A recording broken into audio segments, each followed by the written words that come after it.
Ensejeiro e ensejeira do meu Brasil, minha audiência de modo geral.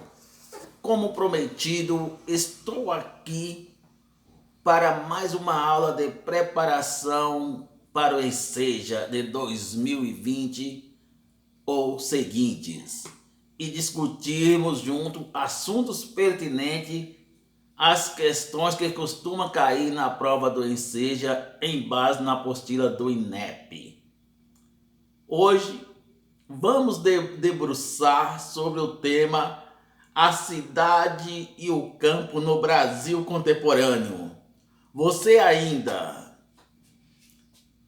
que não concluiu o ensino fundamental e pretende ser certificado do Enseja, ou você que simplesmente quer se embriagar de conhecimento, então este vídeo é para você. Eu sou o professor Ataíde e este é o canal Prof. Taíde. Se é a sua primeira vez aqui, não se esqueça de meter o dedo no like e se inscrever no canal. Então, vamos à aula. Título: A cidade e o campo no Brasil contemporâneo. Enseja História e Geografia, capítulo 6. Então, pessoal, nós vamos fazer pequenos vídeos de 15 a 20 minutos, no máximo 25 minutos, seja quantos vídeos for preciso. Vamos desse capítulo 6 até concluir o capítulo. Depois nós vamos escolher o capítulo mais pertinente, outro capítulo mais pertinente da apostila, e vamos dar continuidade e quem sabe até o fim do ano ter vídeo da apostila toda, tá ok? Vamos lá então. Para tomar decisões sobre o investimento no governo, precisa de informações sobre o país. Para isso, temos o IBGE, que é o Instituto Brasileiro de Geografia e Estatística, um órgão encarregado de fazer pesquisas sobre características do Brasil, oferecendo um retrato de nosso país. Um exemplo é o Censo Demográfico, que pesquisa há 10 anos dados sobre a população, renda e outros. Nos últimos anos, no entanto, tem surgido um problema tanto para o IBGE como para os pesquisadores. Como identificar quantos são os brasileiros que vivem na cidade e quantos são os brasileiros que vivem no campo? Cada vez mais, essa população parece confundir-se. Por exemplo, muitos boias frias moram na cidade e trabalham no campo, no plantio, na colheita. Outro exemplo palpável que aqui eu vou citar é o exemplo da fazenda que minha irmã, número 3, trabalha. Tanto ela como cozinheira e muitos outros funcionários, como tireiro. Tireiro é aquela pessoa que tira o leite da vaca. Domadores, os que domam muares, cavalos, etc. Mora na cidade de Arco ou nas cidades vizinhas e presta serviço nessa fazenda que fica no município de Arcos, Minas Gerais. O contrário também acontece. Há muitos trabalhadores exercendo ofícios durante meses na cidade de São Paulo, Rio de Janeiro ou Brasília e retornam depois para seus sítios no Nordeste ou em Minas Gerais. Agora vamos ver uma reportagem do estado de São Paulo de 2001.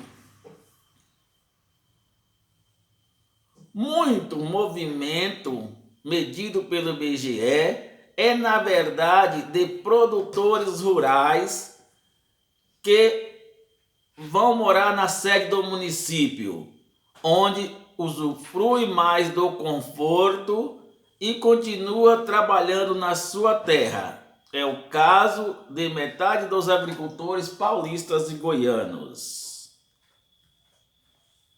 Convicto que essa gente virou urbana, os governos federal, estaduais repassam verbas que entram no caixa das prefeituras e são empregados em pavimentação ou iluminação pública, quando o que as pessoas podem estar precisando é de crédito e assistência agrícola.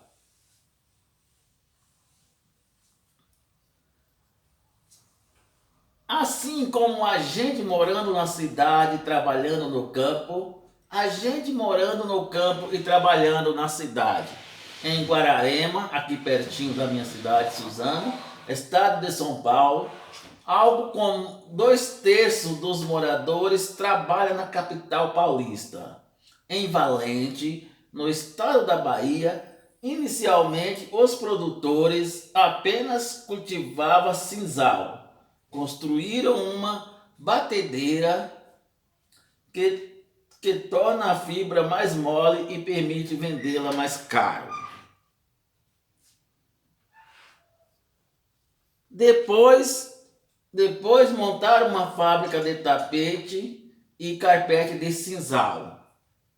A Associação dos Pequenos Agricultores abriu uma escola rural, um supermercado e uma fábrica de sapatos de couro de bode. E parte da receita foi investida em eletrificação rural por energia solar. Formou-se uma rede de atividades não agrícola, num cenário que é, para todos os efeitos práticos, rural. Então, aqui está essa reportagem do Lorival Santana, Conceitos de Rural e Urbanos implora por revisão. O Estado de São Paulo, 9 de dezembro de 2001. Então, do que se trata a reportagem? Como distinguir a vida nas cidades e a vida no campo? Você conhece casos em que esses modos de vida se misturam? Como mostra a reportagem, saber quantas pessoas moram na cidade e quantas pessoas moram no campo, como vive e quais são os problemas que enfrentam, são dados importantes. Serve para auxiliar a tomada de decisões sobre o planejamento nos investimentos, como a distribuição de verbas para a construção de escola, saneamento básicos, postos de saúde e outros. Assim como o IBGE e os pesquisadores devem enfrentar o problema? Como diferenciar a população do campo e da cidade? Quais são os efeitos da urbanização ocorrida no Brasil? Quais são as perspectivas para quem vive e trabalha no campo atualmente? É o que veremos a seguir. Mudanças na distribuição da população urbana e rural no Brasil. Então aqui está uma tabela. O título da tabela é População do Brasil em porcentagem. O que a tabela informa? O que podemos afirmar a partir dela? Podemos dizer que a tabela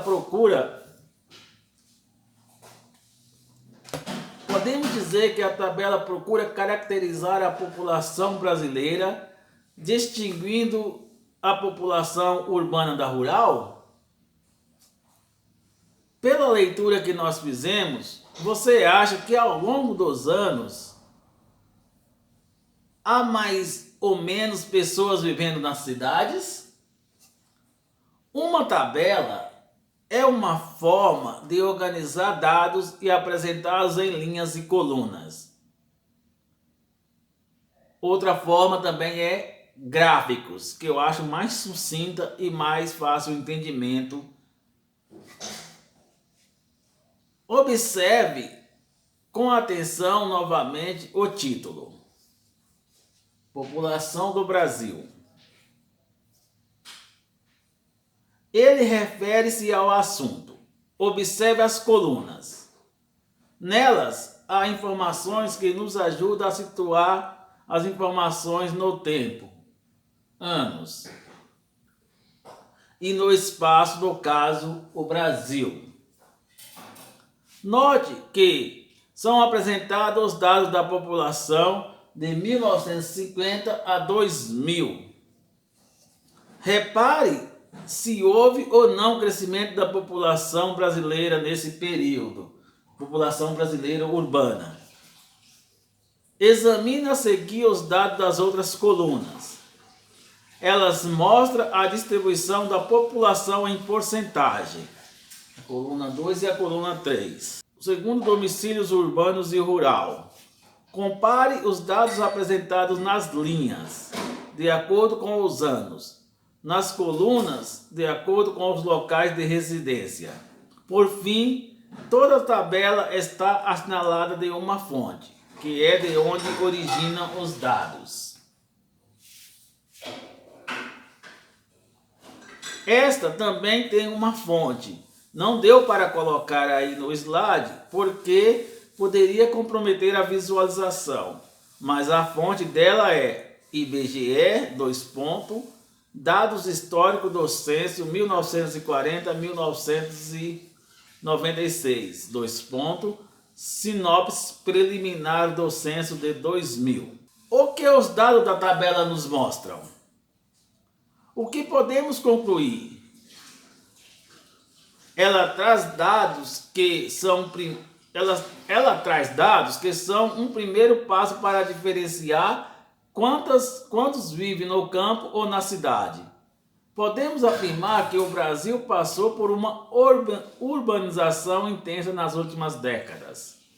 Observe que a população urbana cresceu sem parar a partir de 1950 e a população rural começou a diminuir, que em 1970 já era menor do que a população urbana. Já era menor que a população urbana.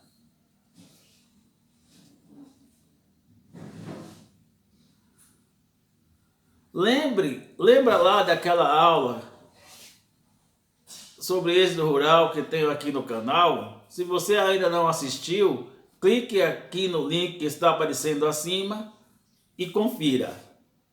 Essa tabela ajuda a entender melhor a questão deste fenômeno, o êxodo rural. Em 2000, mais de 80% da população brasileira vivia nas cidades.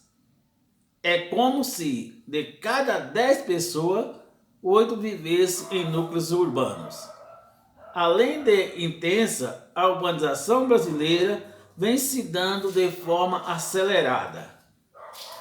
Em apenas 20 anos, já na década de 1970, a população urbana atingia mais da metade da população total.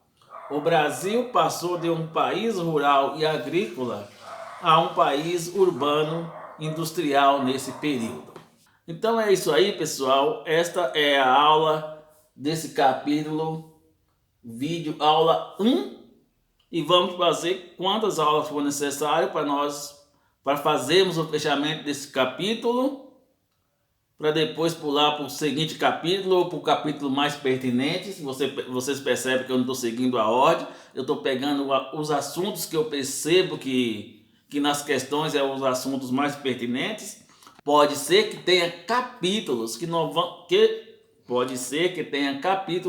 vamos trabalhar, porque não são tão pertinentes nas questões, tá ok? Então, quem gostou, dar aquele like e aguarde aí até o próximo vídeo, a aula 2 do Enseja. Um beijo no coração de todos e até a próxima.